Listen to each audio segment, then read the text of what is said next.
Gameplay. The only thing that matters in a video game. A sentence you have probably heard before. And yes, whilst it is true that gameplay is undeniably one of the core pillars of almost every video game out there, up there with the music,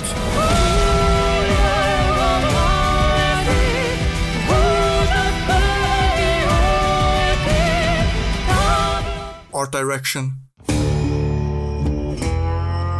Rule 34 content, and so on.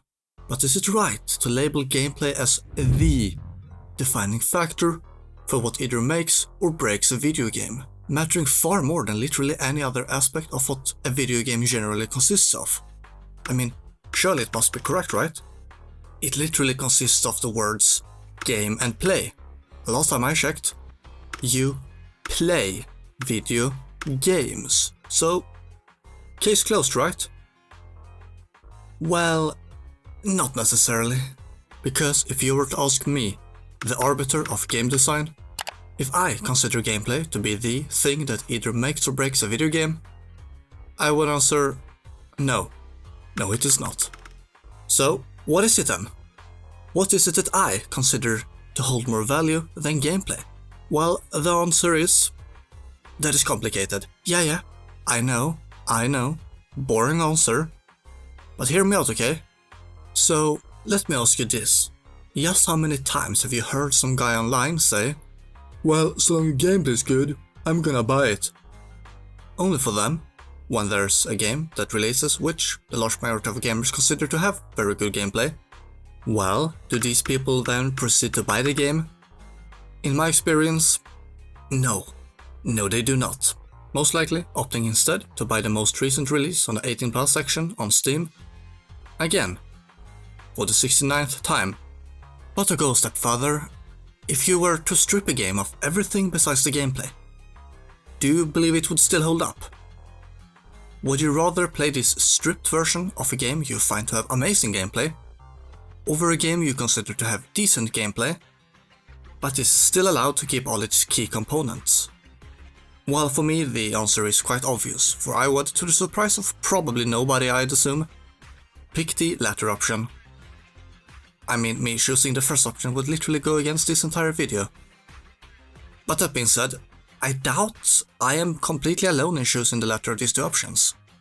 If anything, I would even go so far as to dare and make the assumption that most people are in agreement with me on picking the latter of these two options that I presented, because at the end of the day, video games, for me and many others, are more than just dopamine-fueled entertainment. For us, video games are art. Okay, that sounded way less pretentious in my head. But give me some time to cook, okay? Thanks.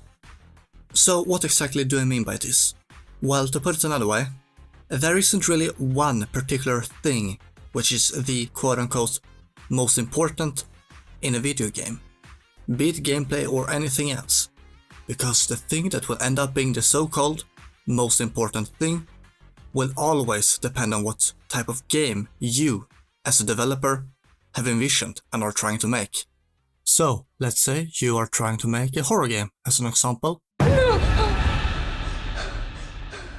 Having a demanding combat system that involves pressing a lot of buttons is probably one of the things of lesser importance to you as a developer. Obviously not to say that it's completely irrelevant, of course, nor that a horror game can't have a Devil May Cry 5-esque combat system, but more so because you, as a developer, can put your finite resources you have to develop your game to better use, so to speak.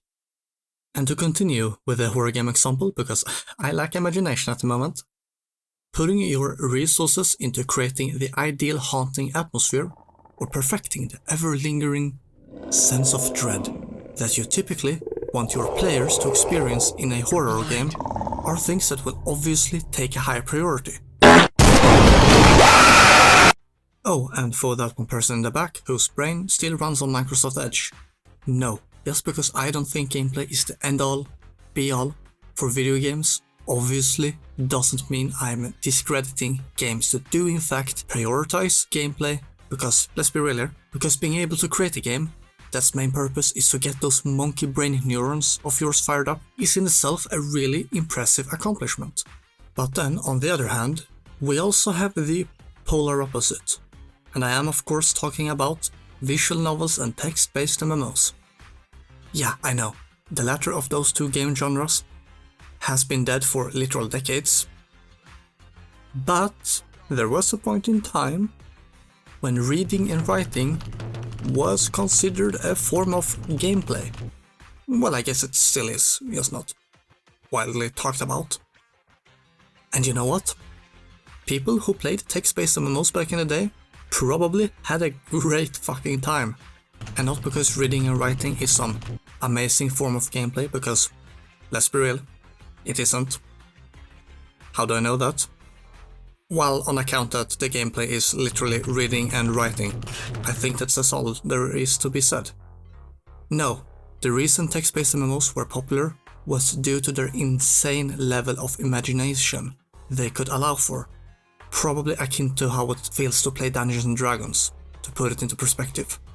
So yeah, what even constitutes as gameplay in a video game is such a broad thing that even trying to begin to make the argument that quote-unquote gameplay is the only thing that matters in a video game, it ends up feeling kinda stupid, since I bet a lot of people who share this sentiment would not be thrilled about a game wherein you do the equivalent of writing an essay every day, to say the least.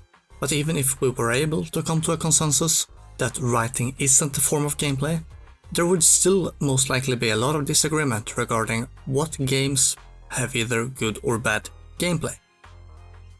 I personally, for example, find Zenless Zone Zero to have pretty good gameplay. And some people hearing that would probably say, no it doesn't, you troglodyte. Which I will respond to with, why? Which they then in turn would probably respond with, because it's a gacha. And I would obviously respond by saying, what does that have to do with the gameplay? Something they would then most likely respond with by saying, shut up and fuck you. A response that would make me cry, so shame on you. Anyway, point being, just because you think a game has good gameplay doesn't mean everybody thinks that's the case. Which is totally fine, since it is a very subjective thing at the end of the day. Well, unless it involves my opinion, since if you disagree with me, I'm sorry to say this, but you're wrong. Objectively, that is. Okay, I obviously yesed. That being said though, the amount of people I have seen who hate MMOs, but still choose to play through Final Fantasy XIV just because of the story is quite a lot of people, to say the least. Like, these people couldn't give a single fuck about MMO gameplay, yet they still choose to spend literally hundreds of hours. Yes, hundreds of hours with a combat system they don't even vibe with, just so that they can experience a video game story. Granted, it is objectively one of the best video game stories of all time, so I kinda get it. So yeah, gameplay. Does it even matter or not? To be honest, I don't know. And honestly, who cares? Because so long you have a fun time, despite if the gameplay apparently sucks, that's all that really matters. Because I believe we are far past the phase of games purely being a stimuli for our dormant monkey brain DNA. Not to mention, it's a really subjective thing in the first place. But yeah, I think that wraps up this video. I hope it turned out somewhat coherent on account of it mainly being an emotional rant about gameplay of all things. And it's also about now that I've come to realize that my writing has gotten progressively more unhinged the longer this video has gone on. So I feel like it's time for me to do an intervention on myself and wrap it up Game Awards style. So if you found this video enjoyable, or dare I even presume you potentially found it funny, well, mayhap you could check out one of my other videos. But yeah, that's all for today. Thank you for watching, and I hope to see you next time. Bye.